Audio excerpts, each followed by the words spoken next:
Alrighty. Howdy Neighbors and welcome back to Dream Daddy. Last time, we wrote one of the most beautiful letters I have ever crafted in the entirety of my life. And it was for a fictional man. Which is really how my life is going at this point. Anyway, let's continue. How do you do? By the sound of his voice, I don't want to see Damien right behind me. It's giving me a heart attack. How long were you there? Ah! I don't know. I just walked up. My apologies for frightening you. Wonder? Will it rain soon? I didn't hear anything. What? Huh. Oh, he has a thing about storms, doesn't he? It's okay, I know what to do. Ah! What? Regardless, the hour grows close. Shall we take our seats in the cinema? I was thinking again for purchasing our tickets. Ah. Please, allow me to repay the deed in Sour Patch Kids or perhaps Milk Duds. Let's do it. I'm lined by snacks. But waiting, I hear a familiar voice behind us. Oh, my dad's here.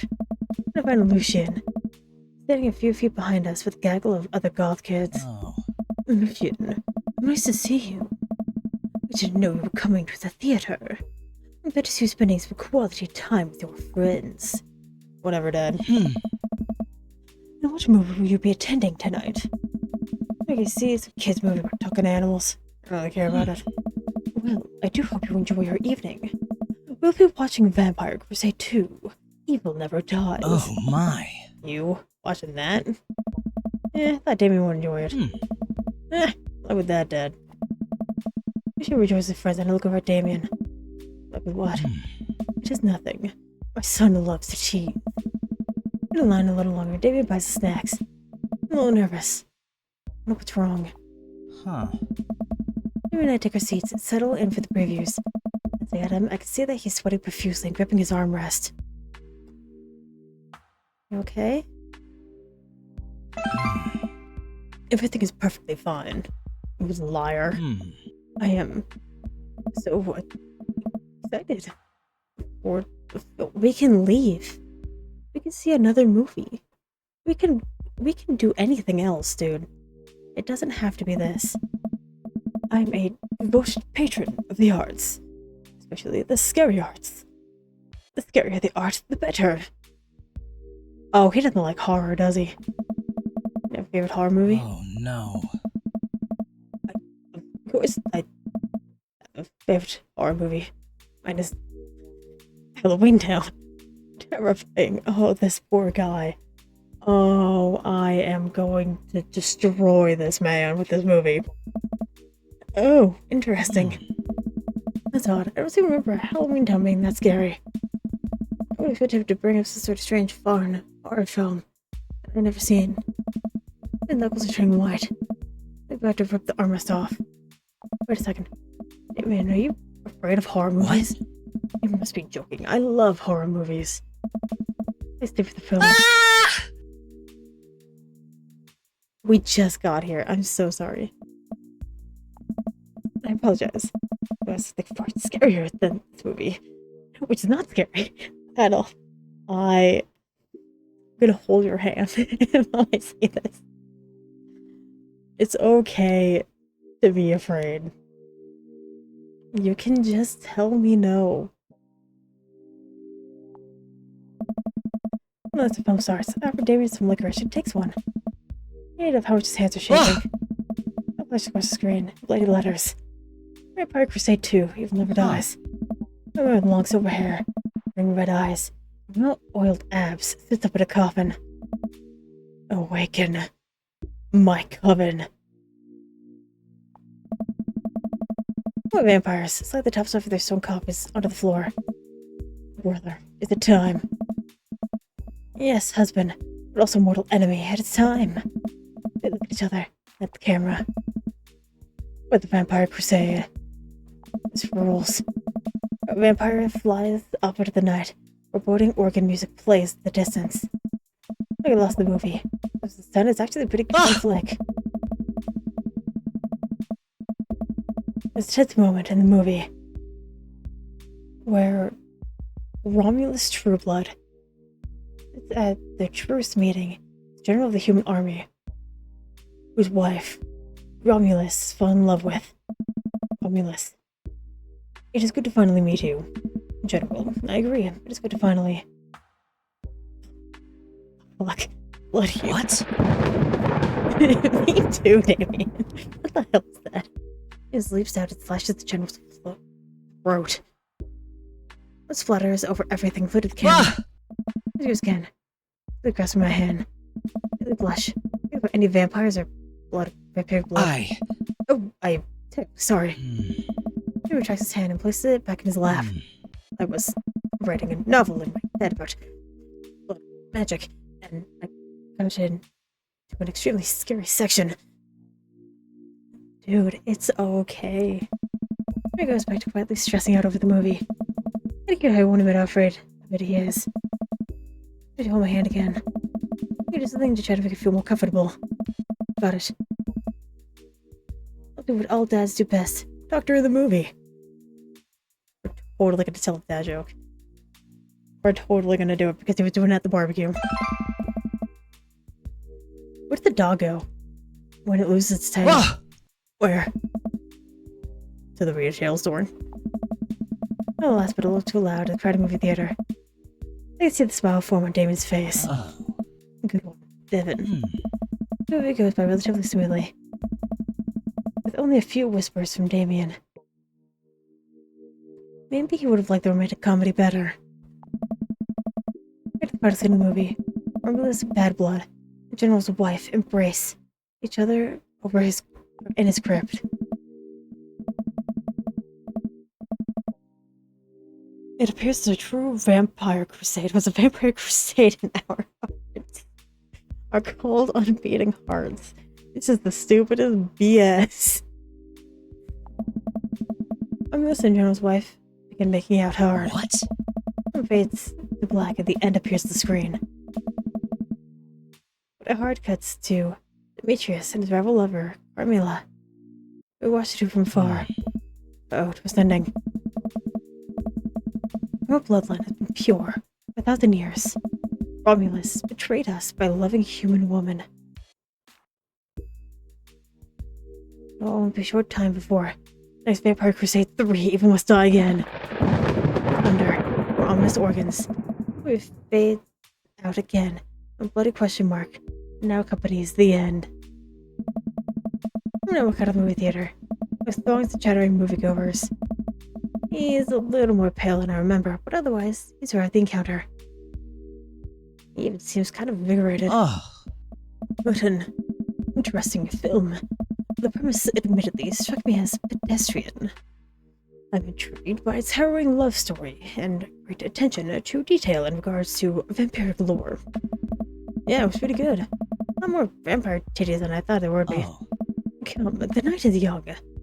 Let's take a stroll. Damien is making a point of not telling me where he's taking me. Still, I'm enjoying the walk in the cool night air. Being alone with Damien is a lot better than being in a crowded theater. Lovely night, isn't it? Oh. Lovely as a company. Damien, I'm blushing. Like hard. He thinks I'm lovely. He thinks I'm lovely. Damn. Okay. That was a smooth response.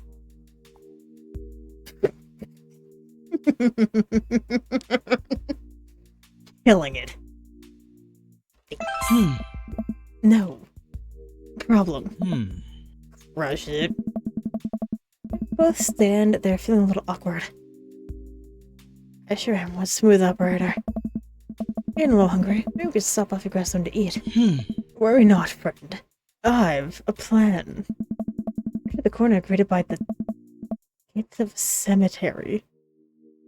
Did he plan a picnic? Please tell me he planned a picnic. Please, that would be cute as hell. Are we going in there? A little bit of Victorian flavor, Devin. Trust me. I'm nervous, but Damien hasn't led me wrong yet. follow his lead as we walk into the cemetery. Visions of angels stare down at us as we follow the path through the faded tombstones. Across the hill, we get a beautiful view of the city, and the moonlight sparkle around us. I gotta hand it to him. For being in a cemetery that's strictly romantic. Picnicking in graveyards, an old Victorian tradition. A great finish to an evening after a vampire movie, wouldn't you say? Yeah? With a flourish, Damien produces a blanket and a picnic blanket. A picnic basket, whatever. Wait, where are you hiding that? Under my cloak. Oh, right. Bruno folds the blanket and we both sit down, gazing out at the city lights. He orders a bottle of red wine and a selection of cheeses. In the Victorian era, there were no public art galleries, parks, or botanical gardens to speak of. As a rule, graveyards became a more popular alternative to church burials. They became one place where people could see a beautiful plant life, find sculptures. Makes sense. It's pretty nice. I have a question though. What's okay with being in a graveyard? I'm trouble handling a scary movie. I wasn't besides deeply. Okay, yes. I was extremely scared of that movie. I was not writing a book about black magic in my head.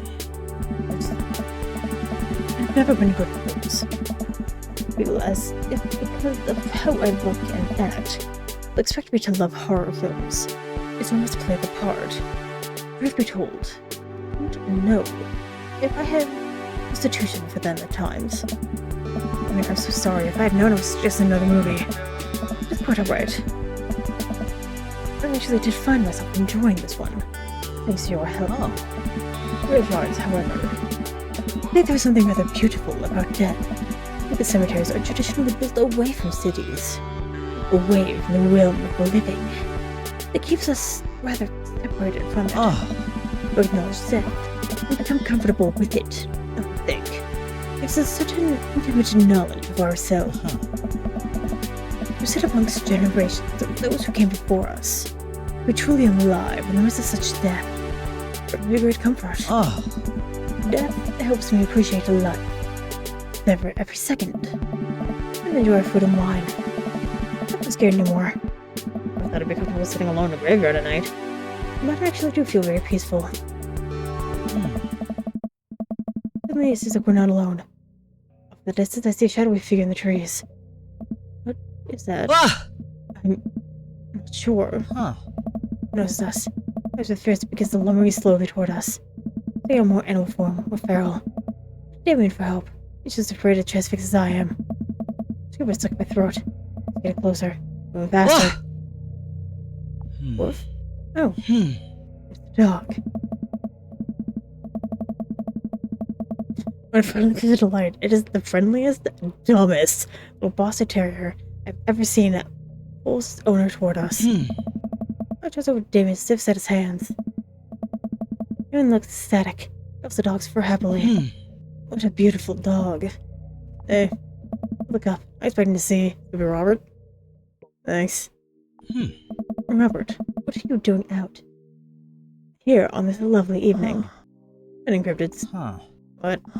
What? I didn't know you had a dog. Isn't my dog. Put her one in the streets, put leash on her. I walked a graveyard together. Unencrypted. You're nice, Sherlock. May I give her a treat? Sure. I give her cheese, though. Not to worry. He reaches into the depths of his cloak, produces a small dog treat.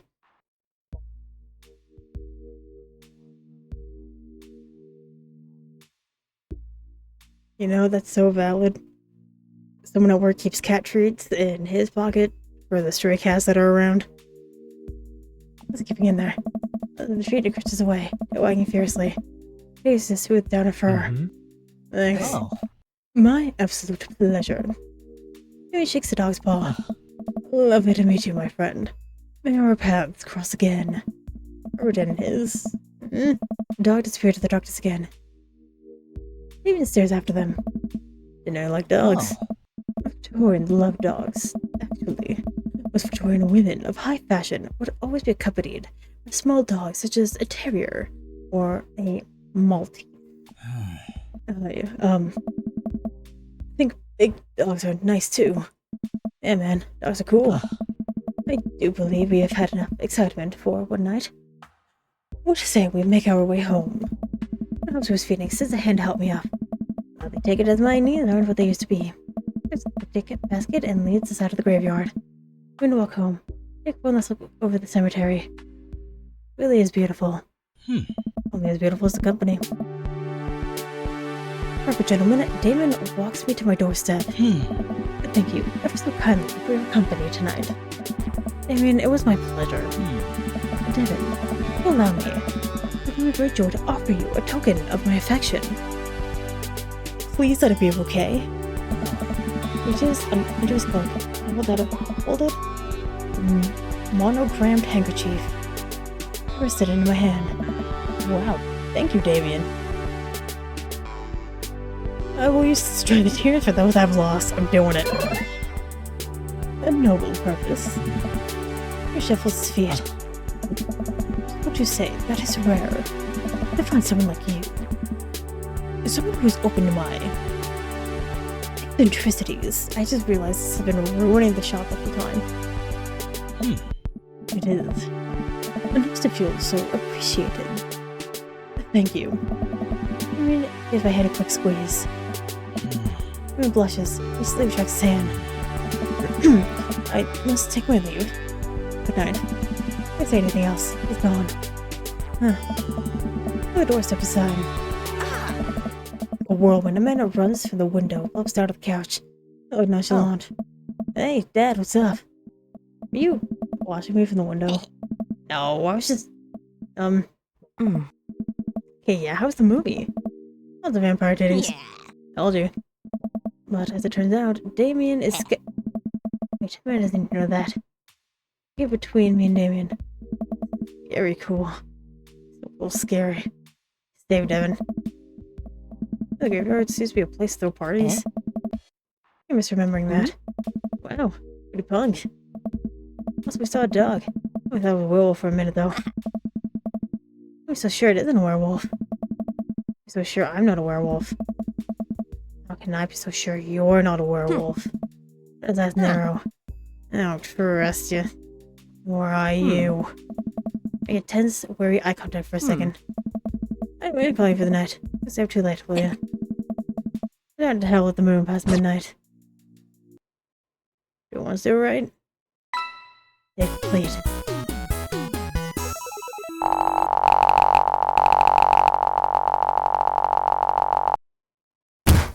Are you familiar with the works of Corey Feldman?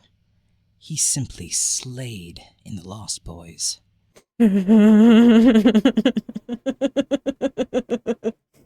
Oh no. I don't even know what these points do.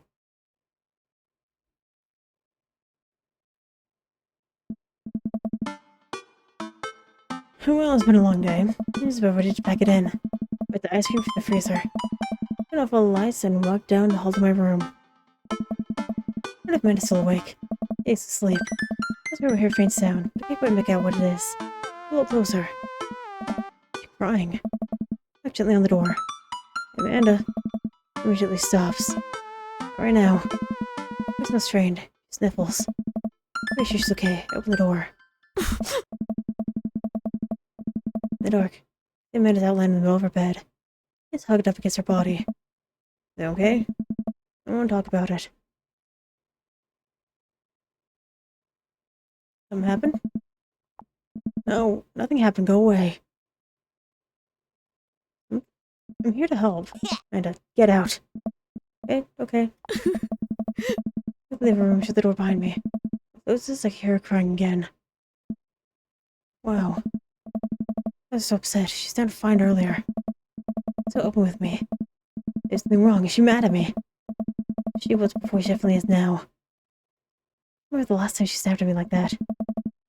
Every time I'm falling asleep, I finally do. I'm still thinking about Amanda. I'm long now, very little sleep. We'll let her to bed. Make myself a pot of coffee. She'll be for school soon. willing to talk about whatever's bothering her. 10 minutes later, we're supposed to leave. He gets out of her room, makes a beeline for the freezer. Morning, Amanda. Morning. Pours some waffle and the toaster slams the freezer door. Look at me, yikes. So, that big going on in school today? No. Okay. You ready to school? No. Coffee? Pulls the toaster lever up. Makes her still freezer burned waffle out before it's finished cooking. Go. Amanda picks up her bag, swims out. Okay. I haven't acted like that in a long time. Pretty short-lived, but it always hurts. Hopefully this blows over. Get back to normal soon. At the kitchen table and look at a picture of Amanda and I hang on the wall.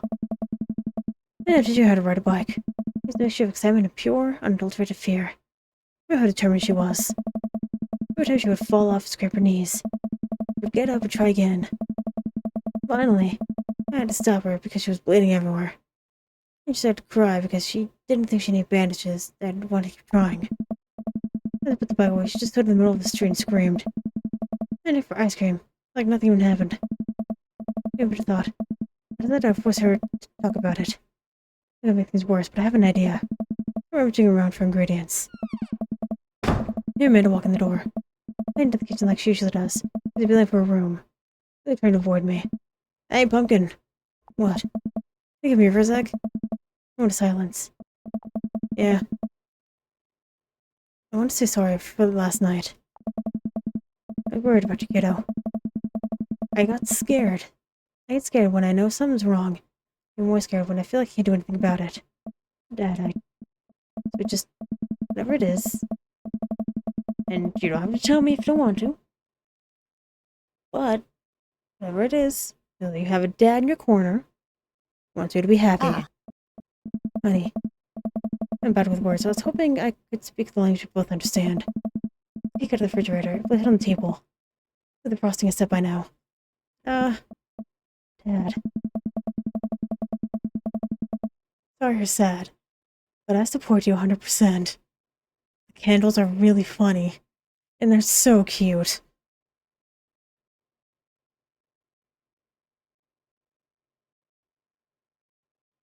It took me a long time because I ran out of frosting, or sad, and had to start over, and it's beautiful. Strawberry.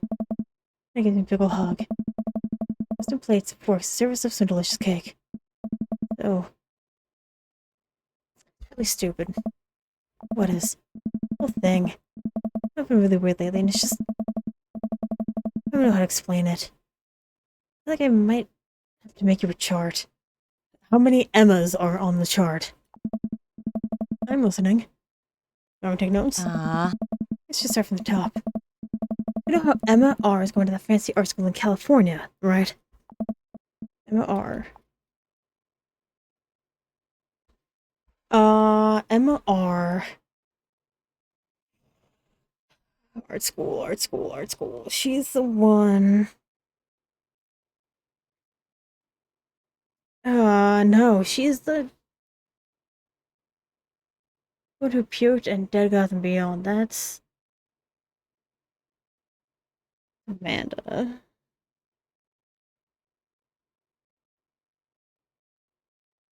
Because the best friend.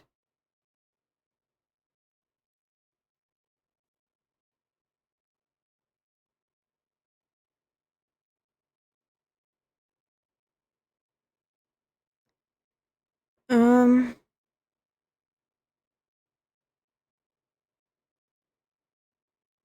Mm,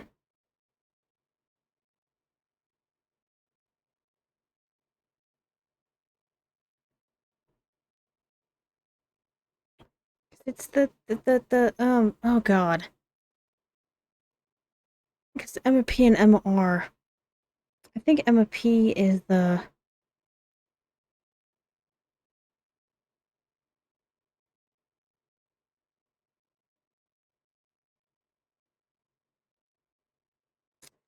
I think she's the best friend. Alright! You got it! Yes! Proud of you. Anyway, since you got the acceptance letter, I've been feeling like she's drifting away. You know? was spending a lot of time with Grace and Emma P. I just thought it was all in my head for a while. And then I found out from Rosie M that both of the Emmas, Grace and Noah, all went to a party at Mackenzie F's that the same night they told me they were busy studying for Calc AB final. There are so many names. Yikes.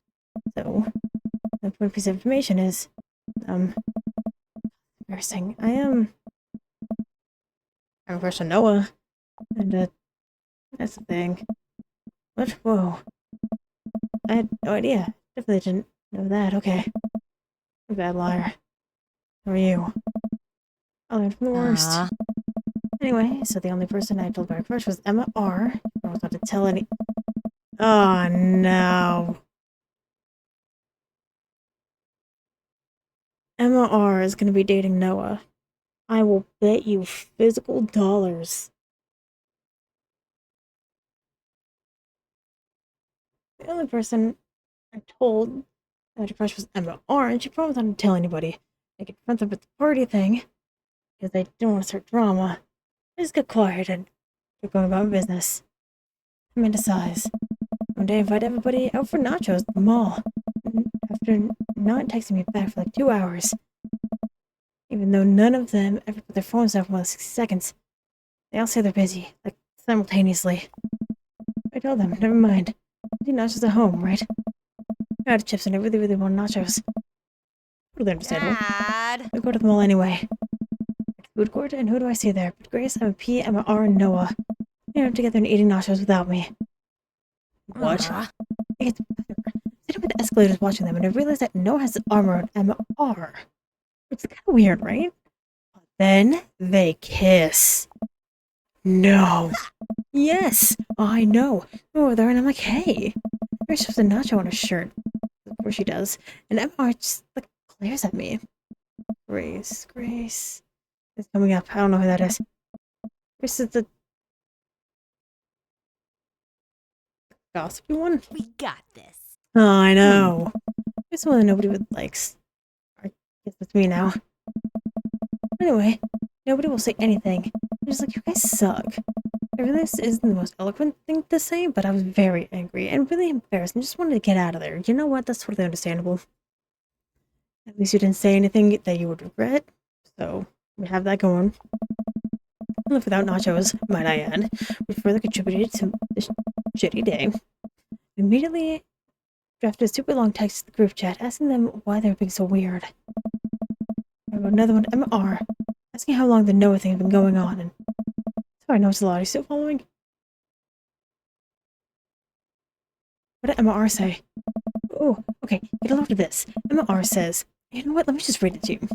She pulls out her phone and reads, word for word, an arduously long string of text messages. Can you believe that? I cannot believe that. There's so much about Amanda's social life and mental well-being, and I don't understand what she's talking about. It's all beyond me. I'm trying my hardest to be supportive. We were dating a secret for like months. And so I told her that she was being a really terrible friend, and she's like, well, if you think I'm a terrible friend, then just stop being my friend. And I was like, okay, and then she left me on red, and then... Wait, left me on red? What's that? Oh, like, she saw my message and didn't reply. I know because there are read receipts. I don't know what read receipts are, but I'm just gonna not pretend I understand. Gotcha. So all this is happening. I talked to MP about how mad I am because she was at least being kind of reasonable. I'm venting to her because they're pissed at everybody and stuff. I don't know when no one texts me. It's like, why would you say that about me? Like, say what about you? It was with that Emma piece and screenshots, but everything I told her in the group chat that I got kicked out of. Alright, I think you lost me at screenshots, but that definitely sounds bad. So much more, but honestly, it's all just really stupid teenager stuff. Bottom line is that everyone dropped me. Half my grade hates me, and now I have no friends. Amanda, I'm so sorry. I almost expected for everyone else, but Emma R's been there since Dad died. I can't believe she would just stab me in the back like that. I'm not even that mad that she's dating Noah. I'm just upset that she lied to me about it for so long. Might have saved the remnants for cake. Okay, take it back. I'm kind of mad that she didn't know him. What did I do wrong? Why did everybody just suddenly decide I'm not cool anymore? Why wasn't I enough? I don't understand. And as mad as I am at everybody, I miss them, Dad. I'm so dejected. I almost can't take it. What could I possibly say to help? Anyway, that's it. That's the whole sordid tale. For listening. Tune in next week for more hot gossip. Wow. I know it's pretty dumb. It's not dumb. And the stupidest thing to be upset over. No matter your feelings are real. Don't ever be mad at yourself for having feelings. Yes. Unless you've secretly been a robot who's been approximating human feelings this whole time. And if I was a robot, I'd have transformed into a monster truck a long, long time ago. Seriously, I know you probably don't want advice, but it's my duty as a dad to bestow upon you a few nuggets of fatherly wisdom. Real friends don't do that. When you get older, you start realizing that the sort of people you want to associate yourself with. You really want to surround yourself with people who would do something like that to their friend. It takes a lot of work to find and maintain meaningful friendships. It took me a long time to figure that out myself, and I wish I had learned it sooner. If the other person isn't putting in the effort and to show you how much they care, it's not worth it. You're not beholden to bring their friend. Ultimately, I think this is more about their character than it does about yours. So you're amazing. And if they can't see that, well, that's their problem. I'll keep that in mind. Look down at the table. We just eat the whole cake. Yes, we did just eat the whole cake. Well, good talk. Amanda gets up to go to her room. She closes her door. She turns around. Pops? Yeah. Thank you. You're always welcome. I love you, Amanda. I love you too, Dad. You... Don't smoke. Alright. Welcome. You've got dads. Alright, we're gonna look at that, next time. That was real heavy in the end. Good lord. But anyway, thank you very much for watching, and hopefully, I will see you later.